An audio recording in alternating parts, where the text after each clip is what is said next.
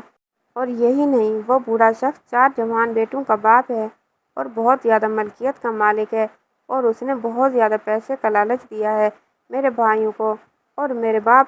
اسی لالچ میں اندھے ہو کر وہ میری زندگی برباد کرنا چاہتے ہیں، لیکن میں اپنے ساتھ یہ ناانصافی نہیں ہونے دوں گی۔ وہ بوڑھا شخص اپنے علاقے کا سردار ہے۔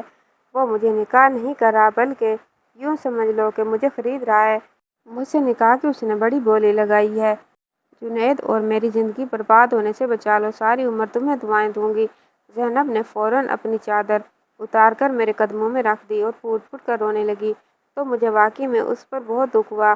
وہ 20 سال کی ایک بے حد خوبصورت لڑکی تھی جسے بڈھے سے بیاہا جا رہا تھا دولت کی لالچ میں۔ میں حیران تھا کہ ہمارے سرداروں کے پاس تو بہت زیادہ پیسہ ہے، جائیداد، زمینیں، لیکن اس کی لالچ تو ختم ہی ہونے کا نام نہیں لے رہی تھی، صرف اس لیے کہ وہ بوڑھا شخص پارلیمنٹ میں MNA کی سیٹ پر بیٹھا ہوا تھا اور ہمارے علاقے کے سردار اپنی اپوزیشن مضبوط کرنے کے لیے اس سے رشتہ جوڑنا چاہتے تھے، اور اس لیے زینب جیسی معصوم اور کمسن لڑکی کا سودا کر رہے تھے۔ زینب جو کہہ رہی تھی وہ کام میرے لیے بے حد مشکل تھا، لیکن میرا دل پگھل گیا تھا اس معصوم کو روتے ہوئے دیکھ کر۔ واقعی اس کے ساتھ ناانصافی ہو رہی تھی، اس لیے میں نے ہمت کی اور اسے حوصلہ دیا اور اسے ریلوے اسٹیشن تک لے آیا۔ رات کا پہر تھا، کسی کو کانوں کان تک خبر نہ ہوئی۔ ہم دونوں ٹرین میں بیٹھ گئے اور میں نے زینب کو اس کی منزل تک پہنچا دیا اور واپس آ گیا۔ لیکن واپس آیا تو حویلی میں ایک کہرام برپا تھا۔ اندر داخل ہوتے ہی مجھے ایک ملازم نے بتایا کہ سرداروں نے مجھے زینب کے ساتھ دیکھ لیا ہے اور وہ میری جان لینے کے در پہ ہیں۔ میں نے اپنی جان بچانے کے لیے فوراً اپنے گھر آ گیا اور تمہاری ماں کو کہا کہ سامان باندھو، ہم یہاں سے نکلتے ہیں۔ تمہاری ماں نے کہا ہم دنیا کے کسی بھی کونے میں چلے جائیں لیکن سردار ہمیں ڈھونڈ لیں گے۔ میرے ذہن میں فوراً خودکشی کا آئیڈیا آیا۔ ہم نے فوراً ایک پتلا سا بنایا اور اسے آگ لگا دی اور سارے کمرے میں بھی آگ لگا دی۔ الماری کے نیچے تہہ خانہ تو بہت پہلے سے بھی میں نے بنایا ہوا تھا کسی اور مقصد کے لیے، لیکن یہ میرے کام آ گیا۔ تمہاری ماں نے رونا دھونا ڈالنا شروع کر دیا اور پڑوسی اکٹھے ہوئے تو اس نے بتایا کہ سرداروں کے خوف سے میں نے خودکشی کر لی ہے۔ اس طرح ہم سرداروں سے بچ گئے۔ میں اور تمہاری ماں ایک دوسرے سے بہت محبت کرتے تھے اور ایک دوسرے کے بغیر نہیں رہ سکتے تھے، اس لیے ہم نے اسی طرح 10 سال گزار دیے۔ مجھے کھانا پکانا آتا تھا، اس لیے تمہاری ماں سبزیاں وغیرہ الماری میں رکھتی تھی اور میں نیچے تہہ خانے میں تیار کر کے دیتا تھا۔ کپڑے وغیرہ بھی دھو کر استری کر دیتا تھا۔ یہ کپڑے گاؤں والوں کے ہوتے تھے جن کو دھو کر استری کر کے ہمیں کچھ پیسے مل جاتے تھے اور ہمارا گزارا ہو جاتا تھا۔ کیونکہ تمہاری ماں کما نہیں سکتی تھی اور میں باہر نہیں نکل سکتا تھا، اس لیے ہم نے جادوئی الماری والا ڈرامہ رچایا۔ لیکن میری بچی، میں نے جو کچھ بھی کیا مجھے اس پر ذرا سا بھی افسوس نہیں ہے، بلکہ مجھے فخر ہے کہ میں نے ایک مظلوم لڑکی کی زندگی بچائی۔ اور سنا ہے کہ آج کل زینب باہر ملک جا کر اپنے شوہر کے ساتھ بہت خوش ہے، اور میں خوش ہوں کہ اس کی خوشیوں کا سبب میں بنا۔ میرے بابا نے اپنی کہانی ختم کی تو میں رونے لگی اور روتے ہوئے ان کے گلے لگ گئی اور ان سے شکوہ کیا، لیکن بابا میں تو چھوٹی سی بچی تھی، آپ نے مجھے کیوں نہیں بتایا؟ مجھے بھی تو بتاتے۔ میں بھی آپ سے ملنے یہاں آ جاتی، میں نے روتے ہوئے کہا۔ میری بچی، میں ایسا ضرور چاہتا تھا لیکن تمہاری ماں نے منع کر دیا۔ کہا کہ نفیسہ چھوٹی بچی ہے، ہو سکتا ہے باتوں باتوں میں بچوں کو یا کسی بڑے کے آگے یہ راز کھول دے اور ہمارا سب کچھ ختم ہو جائے، اس لیے ہم نے تم سے یہ چھپایا اور ہم اس وقت کا انتظار کر رہے تھے کہ تم بڑی ہو جاؤ تو تمہیں بتا دیں، لیکن تمہیں پہلے ہی پتہ چل گیا۔ یقین کرو ہم تمہیں بتانے والے تھے، میں چھپ کر تمہیں دیکھا کرتا تھا۔ میرے بابا نے کہا، اب آپ نے زینب کی زندگیوں میں تو خوشیاں بھر دیں لیکن آپ کی اپنی زندگی تو قید خانے میں گزر گئی، کیا آپ کو دکھ نہیں ہوتا اس بات کا؟ آپ کی آزادی سلب ہو کر رہ گئی۔ میں نے بابا سے کہا، بیٹا تم نے وہ کہاوت تو سنی ہوگی، ہیں لوگ وہی جہاں میں سے جو آتے ہیں کام دوسروں کے۔ بھلے میں نے 10 سال قید میں گزار دیے لیکن زینب تو خوش ہے، اور یقین کرو اس قید میں بھی میرا ضمیر مطمئن ہے اور میرا دل خوش ہے کہ میں نے ایک مظلوم لڑکی پر ظلم ہونے سے بچا لیا۔ بھلے زندگی میں مجھے آزادی نہ ملی لیکن اپنے اللہ کے حضور میں ایک دن سرخرو ہوگا جو میں نے کیا۔ اگر زینب کی شادی کسی اچھے انسان سے ہو رہی ہوتی تو میں ہرگز ایسا نہ کرتا، لیکن میں جانتا تھا کہ اس کی شادی نہیں ہو رہی بلکہ اس کا سودا ہو رہا ہے، اور اب میں آزاد ہوں۔ سردار اس بات کو بھول چکے ہوں گے، 10 سال گزر چکے ہیں، ہم تینوں یہ گاؤں چھوڑ کر ہمیشہ کے لیے چلے جائیں گے، میرے بابا نے کہا، اور ہم تینوں آرام سے راتوں رات یہ گاؤں چھوڑ کر چلے گئے۔ آج ہم شہر میں خوشگوار زندگی گزار رہے ہیں اور میرے بابا مزدوری کرتے ہیں، میں اور میری ماں اسی طرح گزارا کر رہی ہیں اور ہم اپنی زندگی سے بہت مطمئن ہیں۔ یہ بابا پر فخر ہے کہ انہوں نے ایک مظلوم لڑکی کی زندگی بچانے کے لیے اپنی زندگی داؤ پر لگا دی۔ سچ کہتے ہیں لوگ، وہی لوگ اچھے ہوتے ہیں جو دوسروں کے کام آتے ہیں۔ کہانی کیسی لگی کمنٹ باکس میں رائے کا اظہار کیجیے گا اور کہانی کو لائک، اور اگر چینل پر نئے ہیں تو چینل کو سبسکرائب کیجیے گا۔ انشاءاللہ تعالیٰ اگلی کہانی کے ساتھ حاضر ہوں گے، تب تک کے لیے اللہ حافظ۔